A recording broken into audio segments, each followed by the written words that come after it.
Bonsoir Hervé Schneves, soyez le bienvenu sur TV5 Monde. Vous êtes le président du comité d'éthique de l'INSERM, en France, l'Institut national de la santé et de la recherche médicale. Alors vous, qui croyez-vous, comme le dit le professeur Raoult, est-ce que vous êtes dans le camp des pour ou des contre l'hydroxychloroquine ?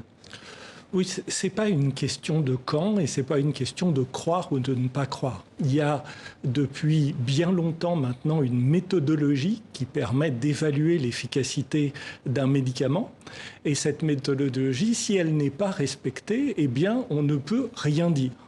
Et le problème fondamental, c'est que Didier Raoult est un excellent spécialiste de certaines formes de bactéries, mais il n'est ni médecin, ni infectiologue, ni spécialiste du Covid-19. Et les différentes études qu'il a pu mener avec cette molécule n'ont aucune valeur scientifique. Et il n'y a pas eu deux camps.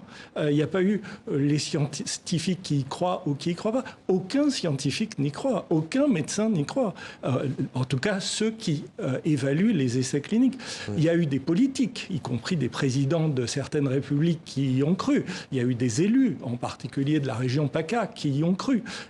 Ça, c'est une opinion. Mais sur le plan scientifique, il n'y a rien. Et toutes les études qui sortent les unes après les autres, que ce soit des études chinoises, des études américaines, des études françaises, montrent au fur et à mesure que ça ne marche pas. Ce qui est quand même troublant, c'est cette espèce de front international soudainement contre l'hydroxychloroquine. L'Organisation mondiale de la santé en France, le Haut Conseil de la santé publique qui se dit aujourd'hui défavorable, l'Agence du médicament qui veut suspendre les essais cliniques. Il y a pourtant des patients atteints du lupus, de polyarthrite qui prennent ce médicament depuis longtemps, certes pas dans la même dose. C'est un médicament, le Plaquenil, qui a été en vente libre il y a 3 mois. Aujourd'hui, on a le sentiment qu'il tue les gens. Non.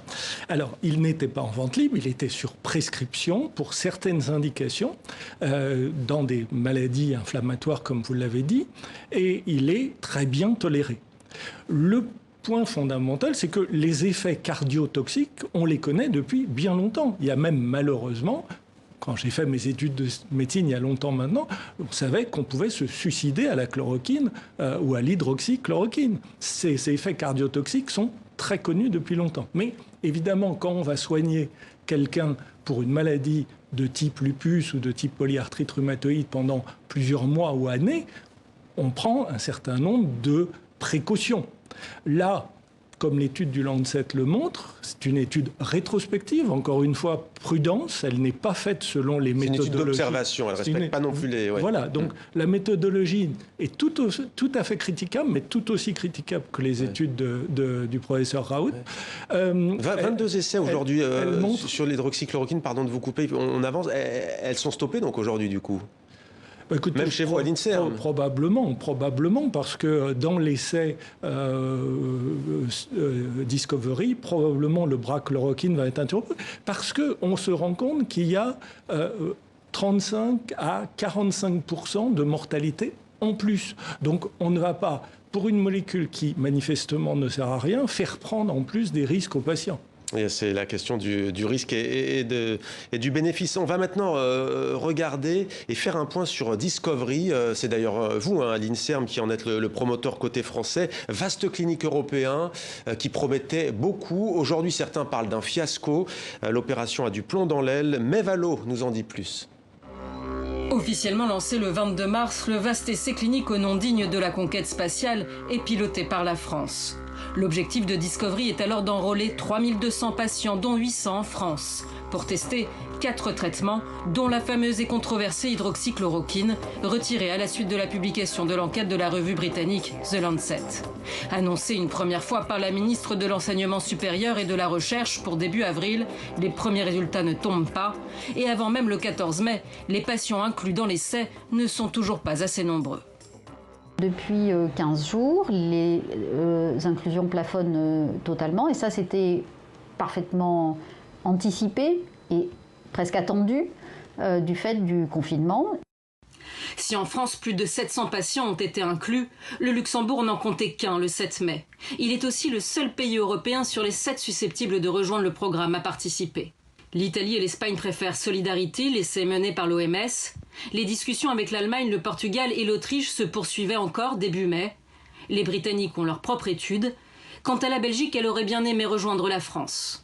nous est tombée dessus l'information venant d'instances de coordination, on va dire, que l'essai Discovery ne se ferait pas en Belgique et que nous étions priés de rejoindre l'essai équivalent, l'essai de l'OMS, donc l'essai Solidarity, parce que, nous a-t-on dit, Discovery prenait du temps, les médicaments n'étaient pas prêts. Aujourd'hui, la Belgique ne participe ni à Discovery, ni à Solidarity et mène ses propres essais cliniques. Je ne sais pas sur qui il faut jeter la pierre. Je ne sais pas où le problème s'est situé. En ce qui concerne Discovery, les lourdeurs administratives et le prix de l'inclusion des patients auraient refroidi plus d'un pays. L'INSERM y croit-il encore? Franchement, Hervé Chenevez, c'est bien dommage cette affaire. Au moment où tous les pays quasiment sur la planète se replient d'un point de vue scientifique, on a Discovery en Europe et ça ne marche pas. Oui, mais ça montre que quand les choses ne sont pas préparées, anticipées, quand on fait les choses dans l'urgence, même quand on les fait remarquablement bien, parce que j'ai des collègues qui ont travaillé nuit et jour sur la méthodologie de l'essai, et c'est un essai remarquable qui aurait dû nous donner des réponses claires sur les différents bras de l'essai, eh bien, on n'arrive pas à synchroniser les différentes réglementations parce qu'on s'est affronté à une bureaucratie, on s'est affronté à de la mauvaise volonté, on s'est affronté au repliement de chaque État sur lui-même. Et au bout du compte, Discovery ne marche pas, mais Solidarity marche pas tellement plus. Oui. Donc Pendant ce temps, Hervé Chenevez, Donald Trump a investi des centaines de millions de dollars dans plusieurs vaccins expérimentaux. Pourquoi est-ce que la France et l'Europe ne mettent-elles pas, pour parler un peu de manière familière, le paquet en la matière ? Alors l'Europe a pris une initiative remarquable avec la Fondation Gates, plus de 8 milliards d'euros qui ont été mobilisés, en tout cas sur le papier, il y a une quinzaine de jours. La France a 2 programmes vaccinaux qui sont en cours de développement. Voilà. La France et l'Europe, il faut dire les choses comme elles sont là aussi à la hauteur de leur investissement habituel dans la recherche, c'est-à-dire 10 à 20 fois moins que ce que font les États-Unis. Peut-être faut-il se poser la question de l'effort qu'on consacre à la recherche, comme de l'effort qu'on consacre à nos hôpitaux, et de réévaluer un peu nos stratégies et nos politiques. Vous êtes un spécialiste des neurosciences, vous occupez aussi d'éthique. Brièvement peut-être, une réaction à cette décision de la Commission nationale de l'information et des libertés en France, la CNIL, qui donne son feu vert à cette application Stop Covid, qui, avec son traçage, permettrait à des patients de savoir si, enfin en tout cas des femmes et des hommes, de savoir s'ils ont été en contact avec un cas de Covid-19. Vous applaudissez ? Écoutez, l'éthique, c'est de trouver quelle est la moins mauvaise solution. Donc, toujours faire la balance bénéfice-risque. La liberté individuelle, c'est-à-dire le consentement ou non à cette application, et puis la justice, c'est-à-dire est-ce que tout le monde y a accès.